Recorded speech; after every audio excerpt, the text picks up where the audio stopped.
Congratulations, Campus Avenue! For the third straight week, Campus Avenue wins.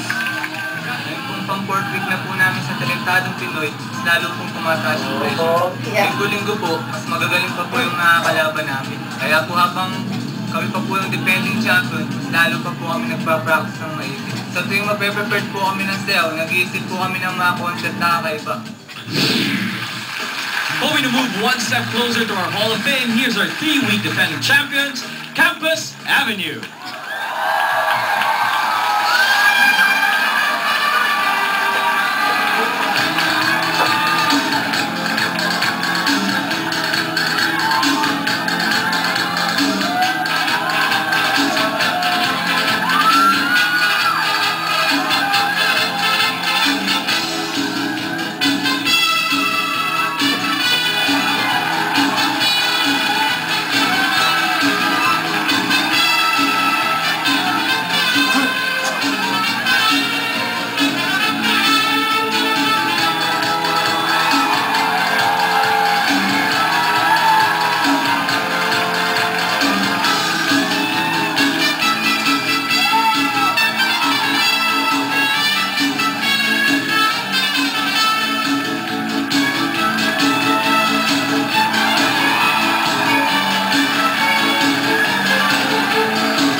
Ladies and gentlemen, our 3-week defending champions, Campus Avenue. Campus Avenue, dito kayo sa akin tabi.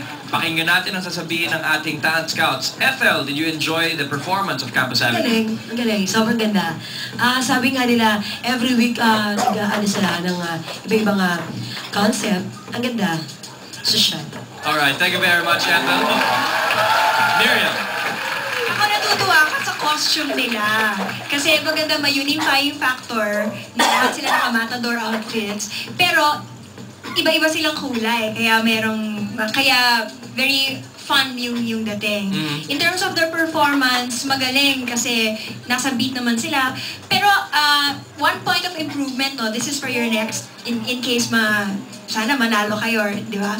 Pero, make your movements sharper and more distinct.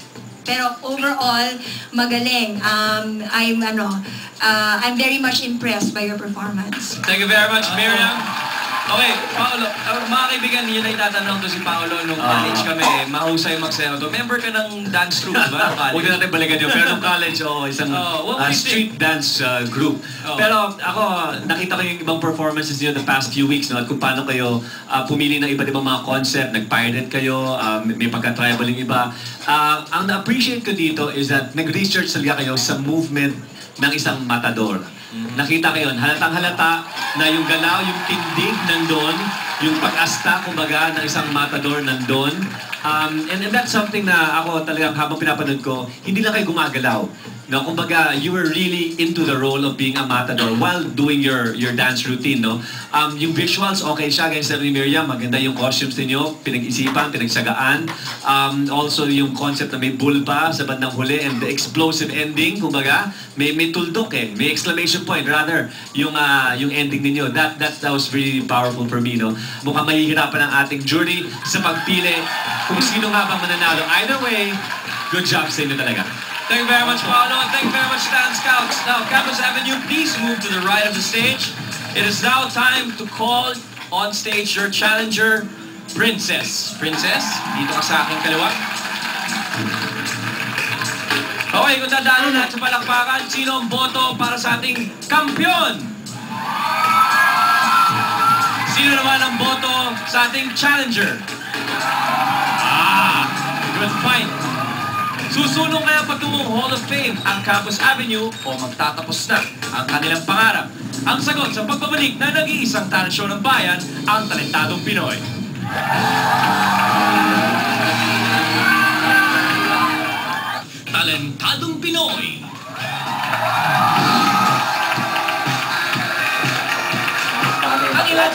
mapapanood ninyo ay siguradong sasaya ang Pasko at bagong taon dahil makakasama ko sila dito mismo sa entablado ng Talentadong Pinoy sa mga darating na linggo. And again, for those who want to be part of our jury, just email your bio data to talentadojury@tv5.com.ph. Again, that's talentadojury@tv5.com.ph. Pero ngayon, meron ng desisyon ang ating jury. So jury, you may now enter the studio.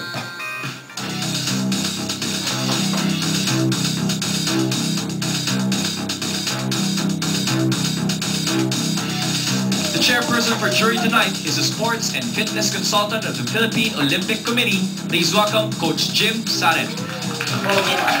Chairman, magandang gabi po. Meron na po bang desisyon ng ating jury? Medyo nahirapan pero nakating sa isang napaka-difficult decision. Thank you very much, Coach. Thank you. Okay, according to our chairman, medyo nahirapan sila sa pagdesisyon.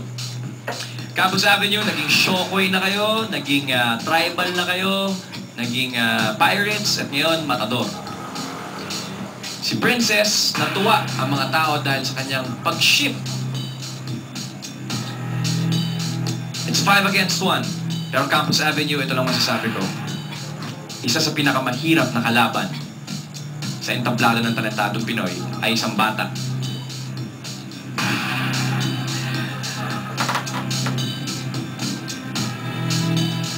Ang Talentadong Pinoy ngayong gabi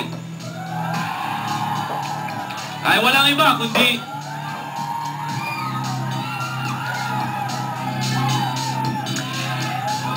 ang Talentadong Pinoy ngayong gabi na may pagkakataong bumalik sa susunod na linggo para depensa ng kanyang corona ay walang iba kundi ang Campus Avenue!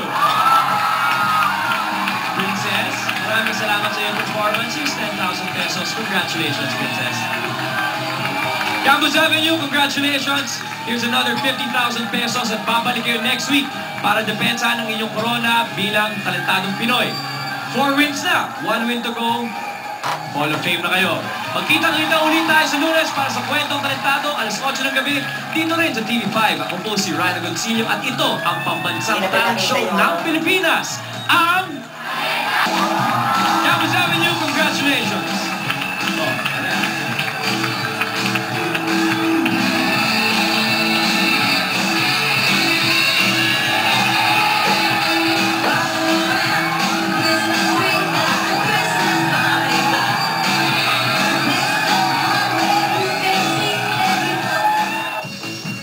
Talentadong Pinoy.